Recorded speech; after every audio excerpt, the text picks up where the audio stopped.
Welcome back, loyal listeners, to another episode of BD Radio. All 10 of you, we hope you're out there doing well. This week's episode is our 3 top, most important principles to long-term sustainable change, which would then mean long-term results. So I guess the 3 most important things for you to achieve long-term sustainable results. I butchered Ben, it that again. was very I butchered it again. Damn it. Well, we're just going to roll with it. So, all right, you give me one more crack at it. These are our 3 most important factors for long-term sustainable results. Yeah, affecting long-term sustainable results. Tick. Yep, tick. Well done. That background noise is just the cars as well. We're hiding up the front of the house. This is how we don't wake up Mia.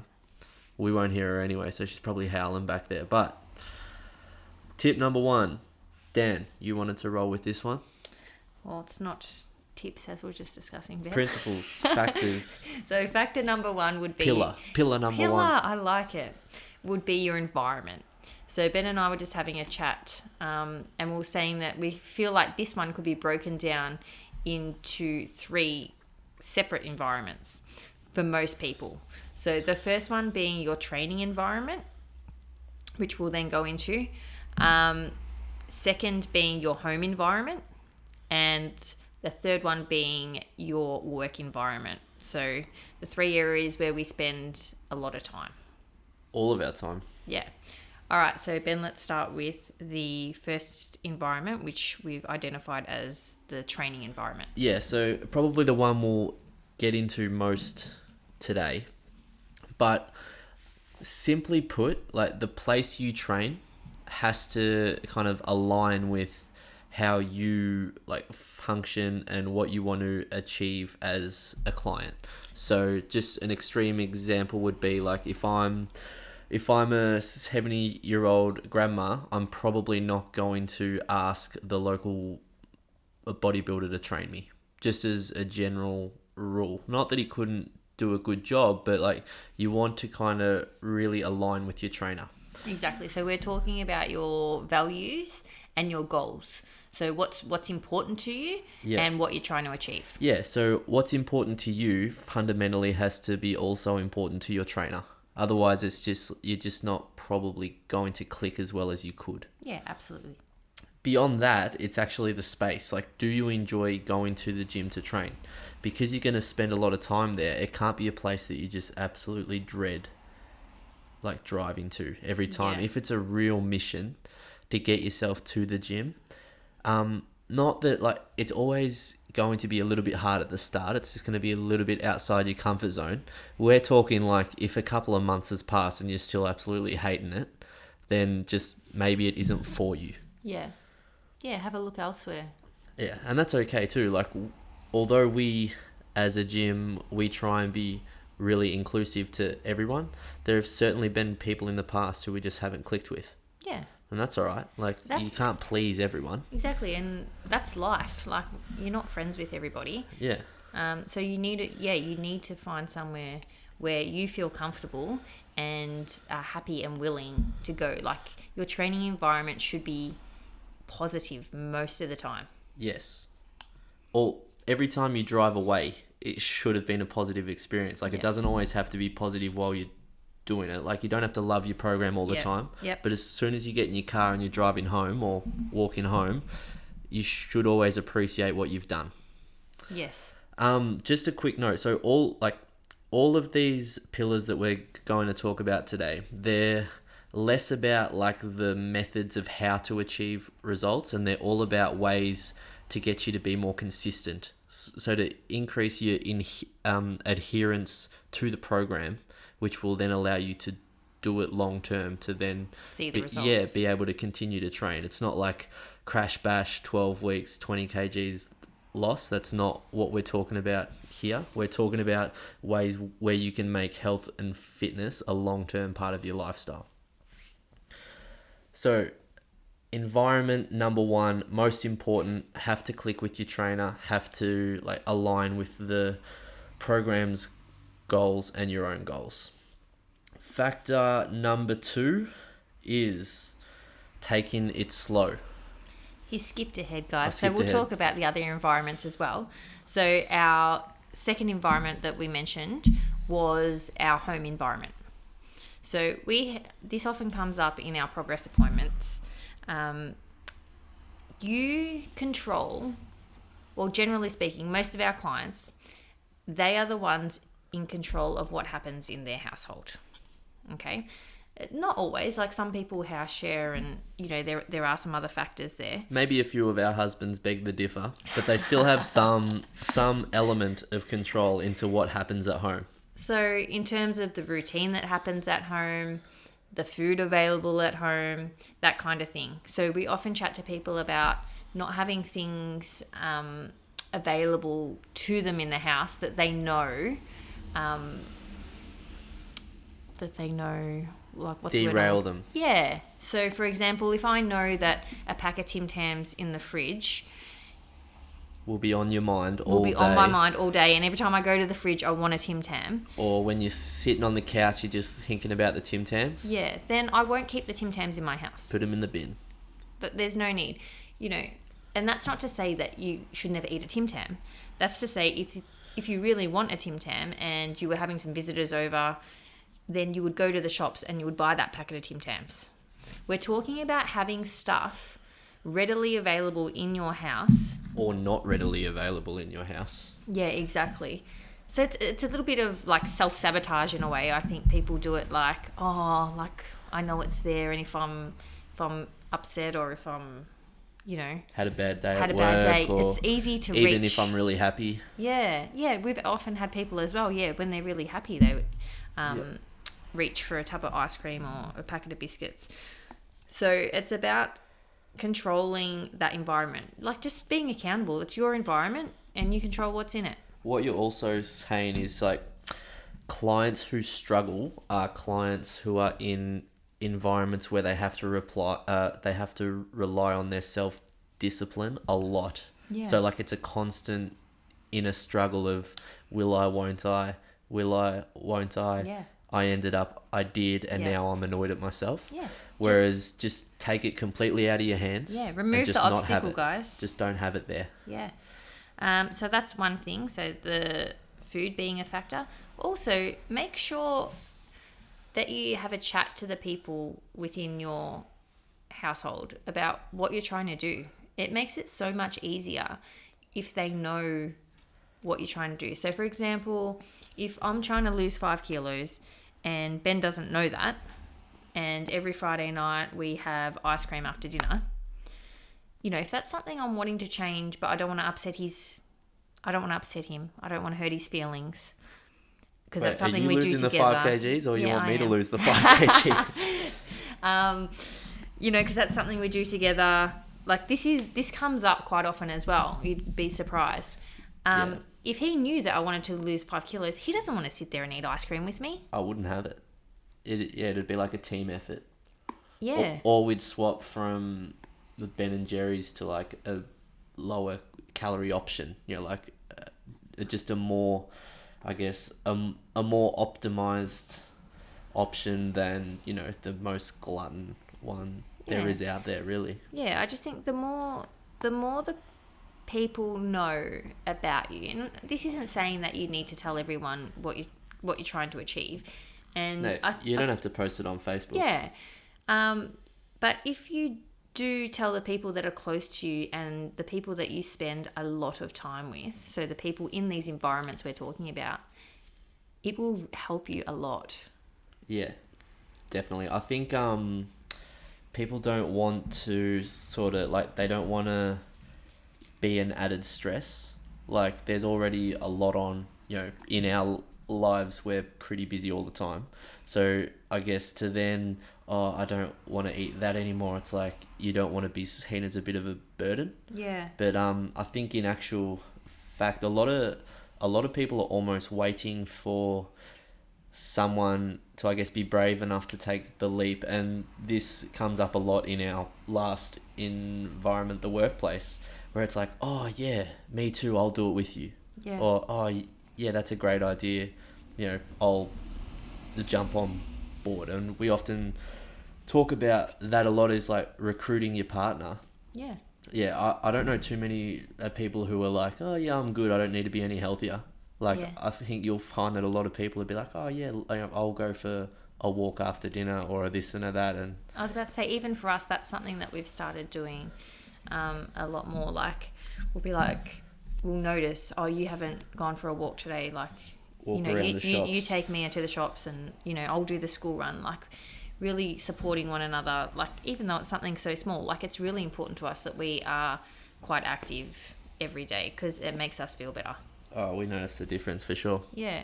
So then now moving into our work environment, the exact same thing. So those people that are close to you. So if you've got a coworker, who I used to have, Louise, shout out to you, that you're extremely close with, you know, try and get them on board. Like, let them know what's going on with you as well. You know, go for a walk at lunchtime.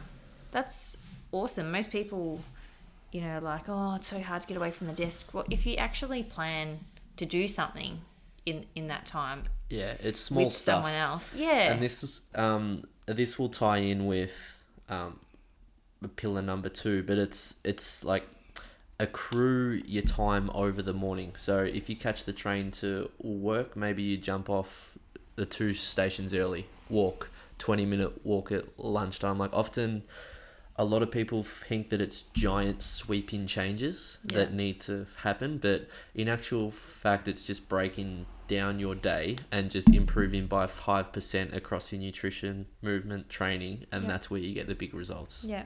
So same thing, you know, if you go for a cup of tea with that person every time, they know not to offer you a chocolate bar in the tea room because they know what you're trying to achieve. Yeah. Like, just little things like that. That's going to make a really big difference. Absolutely. Okay, now you can move on to Now the I next can pillar. go to number 2. So pillar number 2, and this is, I think, the more that we've coached people, the more we have realized how important this is, and it's also what people don't want to hear, because especially new clients can be in a bit of a rush. Yep. And that's okay, but I think that in order to make the results last this time, and I say this time is because we aren't normally someone's first port of call. Typically, new clients who come to us have tried in the past and maybe been a little bit successful or not really. Like, it completely depends, but you really do have to take it slow. The people, I think, in the most amount of a rush are the ones with a weight loss goal. Most typically, I think everyone appreciates that it does take a while to get strong, but the same doesn't really go for weight loss. Yeah. So just to give you a bit of an example, if we get someone who comes in, let's say on our 28-day program, literally the only changes I will get them to make to their lifestyle is if they haven't got any recent training experience, then they train 3 times a week. That's number 1. And then we might think about eating breakfast. Yep. And that is it. That is it. So I think what people expect is when they come in is that Eat this 100 they're going grams to of train chicken. 5 times a day, and we're going to give them the most cookie cutter of all meal plans. It does not work. Well, it does So work. but short under the term- context of long-term sustainable results, It does not work. it does not work. Short term, yes, you will lose weight. Yeah, absolutely. But unless you're planning to continue to do that for the rest of your life. Yeah, unless you want to go around and round and round. Yeah, so that's when you hear people talk about yo-yo dieting. Oh, I lost 20 kilos. It was fantastic. I did this. I know it works. Oh, how much have you put back on? 20 kilos. I think we've spoken about this before, but we often talk to each other and we say that like a 6-year transformation photo to us is more impressive than a 6-week transformation photo. Like, that shows just like pure change. Yeah, just going back to that. Life change. Yeah, I lost 20 kilos and I know this works. People often come to us and tell us what they're going to do, and I know this works, and I know this works. I know for me, I need to eat low carb. Yeah, like that's very common for people to come in and tell us they know what works. And there's nothing wrong with that either. There is nothing wrong with that. However, they're in the exact same situation they were in initially. Yep. At the start. Yeah. Literally the first time you ever came into the gym. Yeah. which could have been years ago. Yeah. So it really is like that's not sustainable. No. And yeah, but a big part of what we do is to educate, and we do want and like because we are invested in people that walk through our doors. Like I care. Like I want them to achieve what they want to achieve. We also want them to have a positive experience with us. You know, Yeah. we never want them to walk away saying that, oh, that gym wasn't very good or this and that. You know, so it's important to us that you ultimately achieve your goals, but it's also important for us as coaches to temper your expectations a little bit at the start and just say, listen, we're not going to get a 6-pack in 3 weeks. For most of our clients, like they start with that weight loss goal, and the more they train with us, the less important it actually becomes. It becomes more about feeling good, being more productive at work, having more energy to play with the kids. Yeah, but And then that loss is a side effect of that. Yeah. Being more active, eating a little bit better, sleeping more, training well. And being in positive environments. Yes. So they enjoy coming to us. And then, like, so many of our clients now are friends. Like, they all catch up outside of the gym. So that environment has expanded. Yep. Yeah, it's really nice. And you feed off the people around you as well. Yeah. You know, like if you think that you're going to be motivated to train every time, I mean, we talk about this a lot. We're trainers, and sometimes we're just like, oh my God, I cannot be bothered today, and I do some squats and a bit of this, and then we get out of the gym. But it's like having that person to train with, or that crew who you always work out with at 9:30, then, you know, if you're not that keen to do lunges, you might be keen for a chat. Yeah, exactly. Yeah, and we've got lots of people who are just like, oh, I just need to get out of the house, and in they come, and, you know, I guess the secondary to the chat is the session, and then it's just a win for all parties. Yeah, so that was pillar number 2, about taking it slow. Do you have anything else to add to that one? Not necessarily. I think some people, when they can be like, when we talk through what they need to change, it can almost be a little bit of a letdown, because it's not something they've never heard before. But, you know, so let's say, oh, drink more water. We're going to aim for this many liters or whatever, and we're going to start to try and go to bed a little bit early.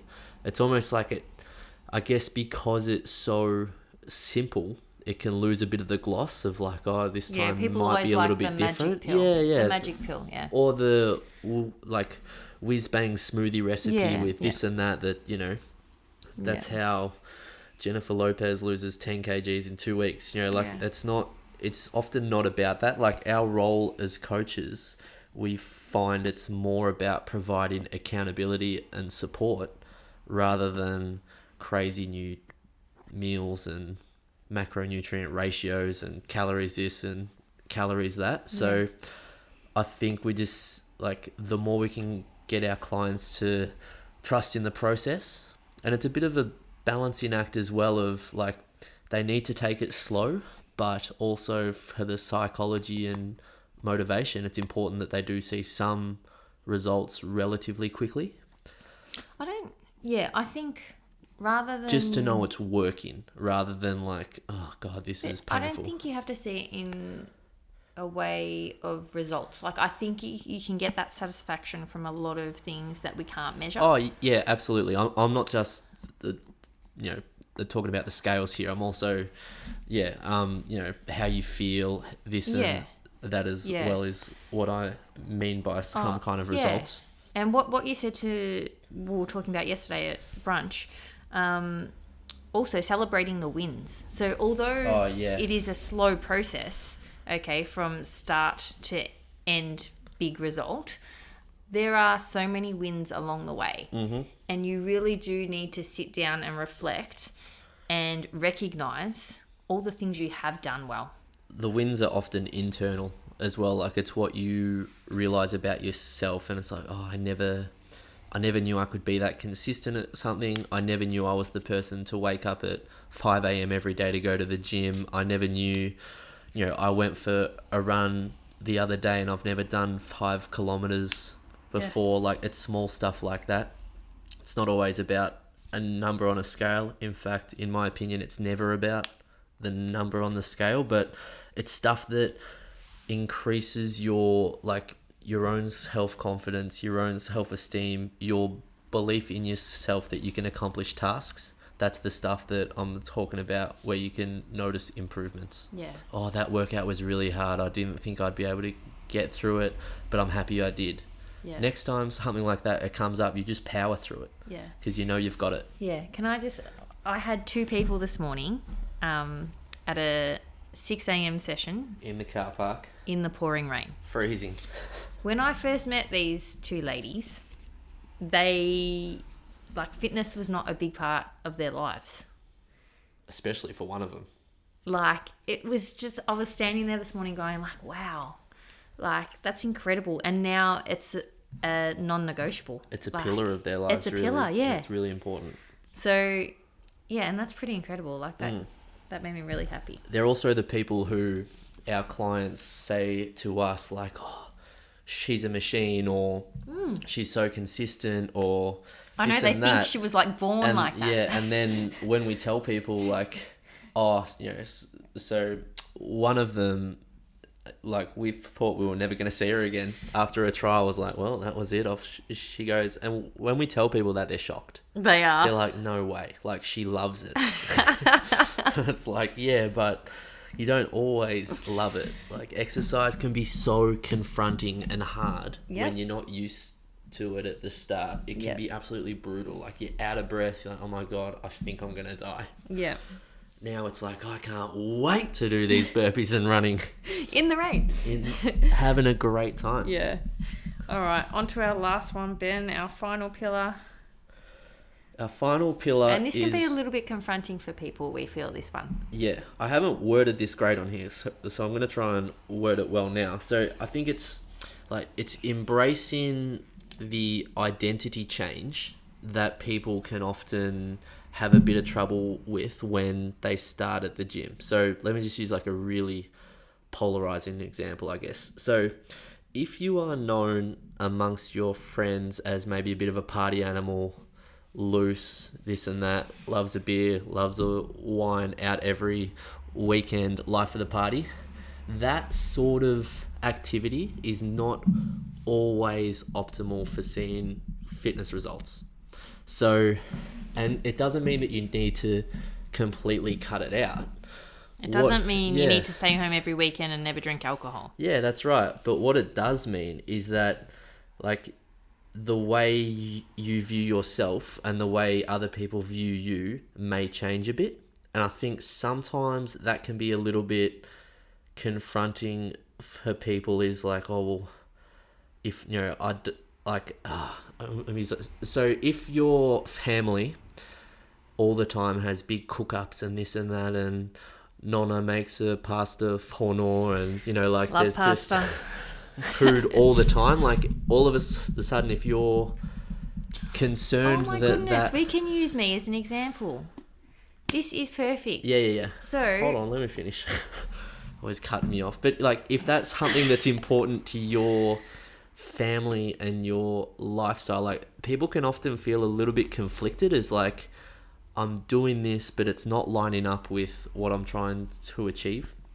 And she's waving her hands around like she wants to talk, but it is a good example. Yes, so I'll let you go. So this actually has happened to me. So I grew up on a Mediterranean diet. I ate a lot of pasta. Food was a huge part of life, and it still is. Everyone that knows me knows I love some food. But a few years ago, I decided that I would give the paleo diet a go.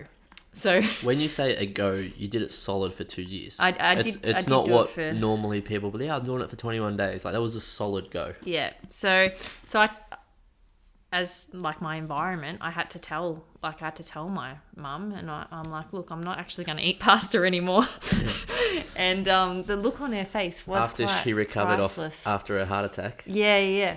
And she initially struggled with that. This is actually hilarious because I remember Yeah, you 'cause telling me and I couldn't stop. She I used couldn't to stop try and laughing. like hide little pastinas in my soup, Like sneaking it in. But like I stuck at it and I stood strong. Like, but for someone else, that could have been like, oh, I don't want to upset my mum. But I just Yeah. kept explaining to my mum, look, mum, this is really important to me. I just want to give this a go. And this sort of comes all the way back around to environment as well, is that home environment. If you've got a partner who loves to cook and they cook super rich food all the time, like high fat, lots of butter, this and that, and like it can be really hard to tell someone because often you just don't want to hurt their feelings. You don't want to It's upset like, people. listen, I love your food, Yeah. but Yeah. like it's just, I'm trying to lose a little bit of weight at the moment. I'm trying You're to get a bit making it healthier. hard. I can't be eating these 1,500 calorie, like lasagnas 3 times a week. Like this is brutal. Yeah. And it's I think like it takes a certain amount of self-confidence to be able to see that through. Yeah. And to be able to say, like, no, this is what I want, and this is what is going to have to change for me to get there. Yeah. And what do we say? Like, we see people's self-confidence grow so much from the time we meet them. I feel like training plays a really, really big part in that for so many people. And Well, it's- that's something that Yeah. no one has ever come to me and said, that's one of their goals, that they want to be more confident. At its core, it's about being comfortable, uncomfortable, or Yeah. trying to be more comfortable when you're stressing your body, trying to get it to change. Like that's basically what it is. So, and it's like it's taking that it's taking that mindset and that action from the gym and applying it to other parts of your life that can be like really crucial in that long term, like sustainable results realm, which is what we're after. Yeah, exactly. So it really is, if you are confident in what you're trying to achieve and confident in the way you are going to get it done, then you will feel confident expressing that to other people. And if you can stay strong in the face of a little bit of peer pressure, because there will be, sure. Absolutely. There will be a little bit of peer pressure. It's huge. It still is for us. Like, I think Yeah. how often, like, we go see people and they're like, why aren't you eating that? Have a drink. It's like, I actually don't want to drink. Yeah. Thanks. Like, if I did, I'd have one. Yeah, but I think it's also like people are surprised that we don't enjoy it that much, and it's like, well, don't expect you to enjoy sitting on an Airdyne either. Yeah. Whereas we quite enjoy that. So it's just horses for courses, really. Yeah. But there will be a bunch of obstacles that are overcome a little bit easier if you're really quite steadfast in what you want to achieve, and you're quite like, you don't have to shout it from the rooftops. There's nothing more annoying. But like, if you are confident and you tell people what they need to know, then it'll be made a lot easier. Like it's a lot harder if you just put the walls up and just try and basically like just have a crack alone. It's a lot harder. Yeah. So just having a recap. So we've got our 3 pillars. The first one being environment, which we broke down into the 3 areas, being our training environment, our home environment, and our work environment. So we're looking to make all of those environments Just a little bit better. as positive as Not possible. 10 out of 10, but if one of them, like if you know that one of them lets you down, like so if you give all of them a score out of 10 and one of them's a 3, and you'd be like, all right, next month I'm aiming for a 5. And how that looks is, what methods you use or that sort of stuff, and that's more the tactics, I guess. But it's about just like slowly improving everything. Yeah. And that comes to our pillar number 2, which is taking it slow, but celebrating our wins along the way. Yes, absolutely. And then it's just like the longer you do it, the more momentum you build, and you start to just like snowball and just get a little bit more like, stronger, and then away you go. Yeah. And finally, our last one is embracing the lifestyle identity change.